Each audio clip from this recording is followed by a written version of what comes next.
अस्सलामुअलैकुम व्यूवर्स, आप देख रहे हैं चैनल न्यूरोफोर्स। आज मैं CS 201 की सीरीज़ स्टार्ट करने जा रही हूँ, जिसमें आपको एक सीरीज़ ऑफ लेक्चर्स मिलेंगे। आज लेक्चर नंबर 1 है, फिर इस तरह से लेक्चर नंबर 2 होगा, फिर 3 होगा। आप चैनल के साथ कनेक्ट रहें ताकि आपको सीरीज़ ऑफ लेक्चर्स मिलती रहे और ताकि आप अपने एग्जाम की प्रिपरेशन बहुत अच्छे से कर सकें। चूँकि सेमेस्टर स्टार्ट होने वाला है हमारे पास अक्टूबर में, तो मुझे ये ज़रूरत महसूस हुई कि मैं लेक्चर रिकॉर्ड करूँ और अपने स्टूडेंट्स को ये समझाऊँ कि किस तरह से CS की तैयारी करनी है। तो सबसे पहले वीडियो शुरू करने से पहले आप सबसे गुजारिश है कि चैनल को लाइक, शेयर, सब्सक्राइब जरूर कीजिएगा ताकि ये वीडियो उन स्टूडेंट्स तक पहुंच सके जिन्हें वाकई इस लेक्चर की अशद ज़रूरत है। तो चलिए स्टार्ट करते हैं। तो CS 201 लेक्चर नंबर 1 टॉपिक है आज का हमारे पास प्रोग्रामिंग। प्रोग्रामिंग क्या होती है मैंने आपके सामने पहले से ही लिख के रखा है, क्योंकि इतना टाइम नहीं होता कि सामने लिखा जाए। तो टॉपिक है प्रोग्रामिंग का। प्रोग्रामिंग क्या होती है, मैंने 2 डेफिनेशन लिखी हैं, एक कॉन्सेप्चुअल डेफिनेशन लिखी है, एक आपकी जो एग्जाम में आ सकती है, जो आप लिख सकते हो समझने के लिए, वो दोनों लिखी हैं। तो पहला सवाल होता है कि व्हाट इज़ प्रोग्रामिंग। आप जैसे ही खोलेंगे तो उसमें पहले लिखा होता है प्रोग्रामिंग क्या है। तो programming means instruction to the computer step by step so that it can solve a problem. Programming का मतलब होता है हिदायत का सेट, या प्रोग्रामिंग का मतलब होता है हिदायत देना। किसको हिदायत देना? कंप्यूटर को। प्रोग्रामिंग मीन्स इंस्ट्रक्शन, हिदायत देना टू द कंप्यूटर को step by step so that it can solve a problem. मतलब आप कंप्यूटर को स्टेप बाय स्टेप जब हिदायत देते हो कि अभी आपने ये करना है, ये करना है, ये करना है। जैसे कि हम कोई लैंग्वेज लिखते हैं, जैसे HTML, CSS, जावास्क्रिप्ट, C++, तो उसमें अगर आपने कभी कोड को देखा है तो हम 1 बाय 1 करके कोड को लिख रहे होते हैं। चूँकि अभी आपका सेकंड सेमेस्टर में प्रैक्टिकल स्टार्ट होने लगे हैं, तो आप इन सारी चीज़ों को देखेंगे सेकंड या थर्ड सेमेस्टर में। अब उन प्रैक्टिकल्स में आपको ना एक कोड दिखाई देगा, या जब आप कोडिंग करेंगे, प्रोग्रामिंग करेंगे, तो उसमें आपको ना जाहिर सी बात जब आप प्रोग्राम लिखते हो तो वो स्टेप बाय स्टेप होता है। ये बात तो हमने बचपन से ही पढ़ी हुई होती है कि कंप्यूटर जो होता है वो खुद से कोई चीज़ नहीं करता, कंप्यूटर को समझाना पड़ता है कि क्या करना है। कंप्यूटर खुद से इंटेलिजेंट नहीं होता, कंप्यूटर को बताना पड़ता है कि उसने ये काम क्या करना है। तो हम जब प्रोग्रामिंग लिखते हैं, मीन्स हम कोड लिखते हैं, जो प्रोग्राम लिखते हैं, बेसिकली वो हिदायत होती है किसकी तरफ? कंप्यूटर की तरफ, स्टेप बाय स्टेप, ताकि वो प्रॉब्लम को हल कर सके। सेकेंड डेफिनेशन मैंने लिखा है a program is a precise sequence of steps. Program जो होता है वो एक हिदायत की सीक्वेंस होती है, ठीक है। हिदायत दी जाती है लाइन बाय लाइन कि अभी आपने ये करना है, अब ये करना है। Of steps to solve a particular problem, किसी खास प्रॉब्लम को सोल्व करने की ये हमारे पास स्टेप्स होते हैं।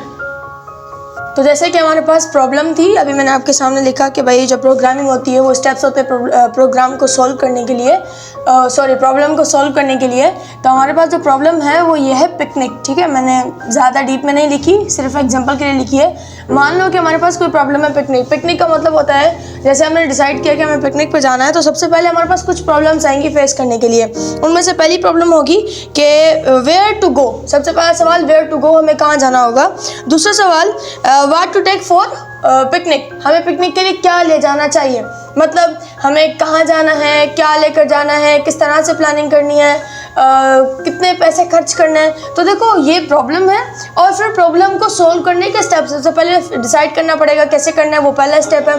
फिर दूसरा डिसाइड करना है कि किस तरह से कितने पैसे उस पर लगने हैं। फिर तीसरा पार्ट डिसाइड करना है कि हमें क्या क्या लेकर जाना है। तो प्रोग्रामिंग हमारे पास क्या होती है, सीरीज ऑफ स्टेप्स होती है सॉल्व करने के लिए, ठीक है। तो मैंने पिकनिक का एग्जांपल लिख लिया, आप अपनी तरफ से कोई भी एग्जांपल लिख सकता है। अब मैंने एक और पॉइंट लिखी है जो कि आप साथ साथ नोट्स बनाते जाइएगा और आपके एग्जाम के लिए बहुत ज़रूरी है। तो मैंने यहाँ लिखा है कि programming is also a planning, या फिर आप लिख सकते हैं programming is also called a planning. Programming को अगर हम दूसरे पास बोल तो ये प्लानिंग भी होती है, जैसे मैंने पिकनिक का एग्जाम्पल लिखा। तो कोड लिखते हैं वो भी प्लानिंग करके लिखते हैं, चाहे वो हम ये लिख रहे हैं तो ये भी एक प्लानिंग ही है। तो हमारे नोट्स के अंदर एक और टॉपिक है एलन पार्लिस स्टेटमेंट। अब एलन पार्लिस जो थे वो एक मैंने साइट पर लिखा है, चूँकि जगह कम थी। तो एलन पार्लिस जो थे वो हमारे पास कंप्यूटर साइंटिस्ट थे, ठीक है। आपने एक यूनिवर्सिटी सुनी होगी, यील यूनिवर्सिटी, YELE, यील यूनिवर्सिटी के प्रोफेसर थे ये। एलन पार्लिस की स्टेटमेंट जो है वो ये कहते हैं कि hardest part of programming is to accept the artificial mechanism. कहते हैं प्रोग्रामिंग का सबसे मुश्किल पार्ट ये होता है कि आप उसकी उन चीज़ों को मानो जो सेंस नहीं बनाती। ठीक है, मैं एग्जांपल बताऊंगी कैसे। ये तो इसकी स्टेटमेंट याद रखिएगा। कभी कभार जब पेपर आता है तो स्टेटमेंट पूछ जा सकती है या एमसीक्यू आ सकता है कि ये स्टेटमेंट किसकी थी, या एलन पार्लिस ने कौन सी स्टेटमेंट दी थी। तो याद रखिएगा कि एलन पार्लिस कहता है कि प्रोग्रामिंग का सबसे हार्डेस्ट पार्ट ये होता है कि आप कंप्यूटर की उन चीज़ों को मानो या उसकी आर्टिफिशियल मैकेनिज्म को मानो जो सेंस नहीं बनाता। मिसाल के तौर पर मेरे पास एक एग्जांपल है, मैं आपको बता देती हूँ कि mister ABC sleeps 30 hour per day.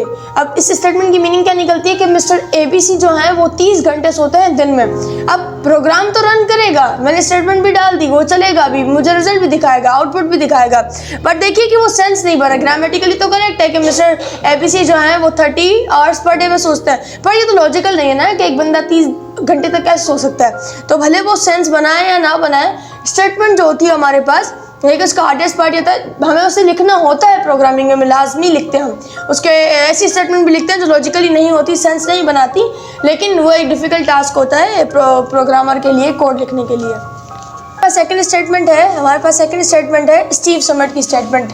अच्छा, ये कौन है? ये खुद कंप्यूटर साइंटिस्ट है। कौन सी प्रोग्रामिंग लैंग्वेज में? सी प्रोग्रामिंग लैंग्वेज में। हमारे पास बहुत सारी प्रोग्रामिंग लैंग्वेज होती है। जब आप प्रैक्टिकल करने लगोगे तो आपको इस चीज़ का अंदाज़ा होगा कि सी होती है, C++ होती है, पाइथन होती है, जावा होती है, बहुत सारी और लैंग्वेजेस होती हैं जिसमें हमारे पास हम प्रोग्राम लिखते हैं, कंप्यूटर को इंस्ट्रक्शंस देते हैं। तो ये जो जनाब है ये हमारे पास सी प्रोग्रामिंग लैंग्वेज के स्पेशलिस्ट हैं। तो इनकी स्टेटमेंट क्या कहती है?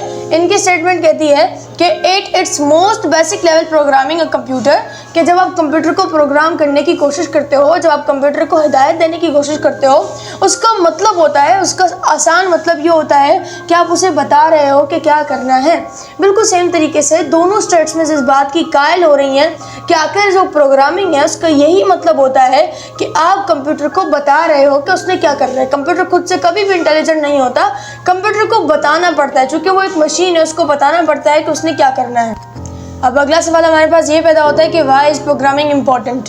हमारे पास आखिर हम प्रोग्रामिंग क्यों सीखें, प्रोग्रामिंग क्यों इम्पॉर्टेंट होती है। अक्सर एक सवाल पैदा होता है कि अगर हमारे पास बहुत सारे सिस्टम सॉफ्टवेयर मौजूद होते हैं, बहुत सारे ऐसे सॉफ्टवेयर मौजूद होते हैं जिनके ज़रिए से आजकल की प्रोग्रामिंग बहुत ईजी है, तो हमें क्यों सीखनी चाहिए प्रोग्रामिंग। तो हमारे पास इस चीज़ का जवाब ये है कि ट्रेडिशनल प्रोग्रामिंग जो होती है वो सिर्फ प्रोग्रामर, पहली बात तो ये कि जो ट्रेडिशनल प्रोग्रामिंग होती है वो प्रोग्रामर्स के लिए ज़रूरी होती है। मतलब जो कोडर्स होते हैं, जो ऑलरेडी प्रोग्राम लिख रहे होते हैं, ये उनके लिए तो बहुत ज़रूरी है, उनको सीखनी लाजमी है। पर इसके साथ साथ जो नॉन प्रोग्रामर्स लोग हैं, ऐसे लोग जो प्रोग्रामिंग नहीं करते हैं, उनके लिए ये एक स्किल है। ठीक है, स्किल क्या करेगी? जाहिर सी बात है, आपको पता है जब कोई स्किल होती है तो उसके ज़रिए से हमें कुछ ना कुछ सीखने को मिलता है। मिसाल के तौर पर जैसे प्रॉब्लम सॉल्विंग की स्किल, कि जब वो कोड लिखेगा तो उसे अंदाज़ा होगा कि प्रॉब्लम कैसे सॉल्व की जाती है, वो टुकड़ों में तोड़ के उस प्रॉब्लम के सॉल्यूशंस निकालेगा, तो एक उसके अंदर स्किल आएगी कि प्रॉब्लम सॉल्व कैसे की जाती है।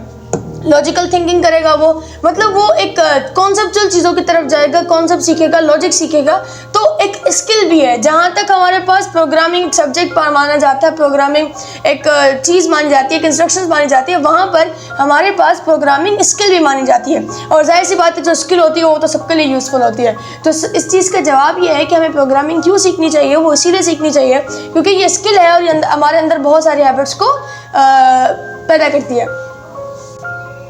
अब इसके अंदर हमारे पास नेक्स्ट टॉपिक आता है गुड यूज़र इंटरफेस। अब यूज़र इंटरफेस, एक बात तो मेरी आप याद रखिएगा कि लेक्चर के साथ साथ मैं आपको बताते जाऊंगी कि कौन कौन सी शॉर्ट फॉर्म्स आती है, क्योंकि कंप्यूटर साइंस का जो पेपर होता है वो ज़्यादातर ऑब्जेक्टिव बेस, अभी भी इन्होंने ऑब्जेक्टिव बेस ही लिया था।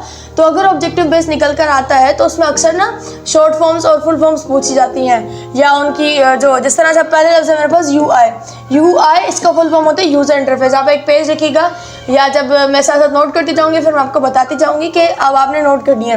तो जो UI होता है, जिसको मैंने शॉर्ट फॉर्म में यहाँ लिखा है, तो UI का मतलब होता है यूज़र इंटरफेस। अब मैं आपके सामने स्क्रीन पर शो करवा रही हूँ कि यूज़र इंटरफेस कैसा होता है। अभी आप मान लो कि ये कोई वेबसाइट है जिसको मैं स्क्रॉल कर रही हूँ, और इसका ये जो आपको दिख रहा है फ्रंट पेज, इसी को हम कहते हैं यूज़र इंटरफेस। अब ये होता क्या है? अब यूज़र इंटरफेस देख लीजिए, ये पार्ट होता है प्रोग्राम का, ठीक है, या सिस्टम का, जिसके ज़रिए से इंसान इंटरेक्ट कर सकता है कंप्यूटर के ज़रिए से। अब देखो, जो आपके सामने अभी वेब पेज शो हो रहा है, आपको तो नहीं पता ना इसके पीछे का क्या सिस्टम है, इसके पीछे कौन कौन सी प्रोग्रामिंग हुई है, इसके पीछे क्या क्या हुआ है, आपको तो सिर्फ वही दिख रहा है जो सामने है। तो जब आप मिसाल के तौर पर किसी ऑथर से जिसने वेब बनाई है या कंप्यूटर से आप कनेक्शन करना चाह रहे हो, तो आप जाहिर सी बात है उसमें कोई जैसे लॉगिन पेज होता है, आप इनपुट या आउटपुट कर रहे हो उसके अंदर, जब इनपुट या आउटपुट करोगे तो इसका मतलब ये है कि आप जो है वो कंप्यूटर, आप इंटरेक्ट कर रहे हो उसके साथ, ठीक है, आप कंप्यूटर के साथ इंटरेक्ट कर रहे हो, आप यूज़र हो और आप कंप्यूटर के साथ इंटरेक्ट कर रहे हो, तो इसी वजह से हम इसको कहते हैं यूज़र इंटरफेस। तो अब वापस आ जाइए लेक्चर पर कि गुड यूज़र इंटरफेस क्यों ज़रूरी होता है। Never assume users are computer expert. सबसे पहली बात तो यह है कि आपने प्रोग्राम डिज़ाइन करते वक्त ये बिल्कुल नहीं सोचना कि जो यूजर्स आते हैं वो आपके कंप्यूटर के एक्सपर्ट होने हैं, मतलब उन्हें नहीं पता कि कंप्यूटर कैसे यूज़ करना है, क्योंकि हर तरह का बंदा कंप्यूटर यूज़ करता है, सारे लोग कंप्यूटर के एक्सपर्ट नहीं होते। तो आपने ये चीज़ ध्यान में रखनी है। तो आपने अपने प्रोग्राम को design UI simple and self explanationary program, आपने अपने प्रोग्राम को बिल्कुल सिंपल और सादा डिज़ाइन करना है ताकि हर जो बंदा है जो कंप्यूटर एक्सपर्ट नहीं है उसको भी समझ आ जाए। और ये हमारे पास प्रोग्रामिंग का बेसिक रूल होता है कि आपने गुड यूज़र इंटरफेस डिज़ाइन करना है। अब ये भी मैंने आपको रेफरेंस लिख दिया, अपने पास लेक्चर में नोट कीजिएगा। इसी के साथ हमारा लेक्चर नंबर 1 कंप्लीट होता है। मिलते हैं नए लेक्चर में, लेक्चर नंबर 2 में। तब तक के लिए जुड़े रहिए न्यूरोफोर्स के साथ, जहाँ सोच मिलती है लॉजिक के साथ। बहुत शुक्रिया।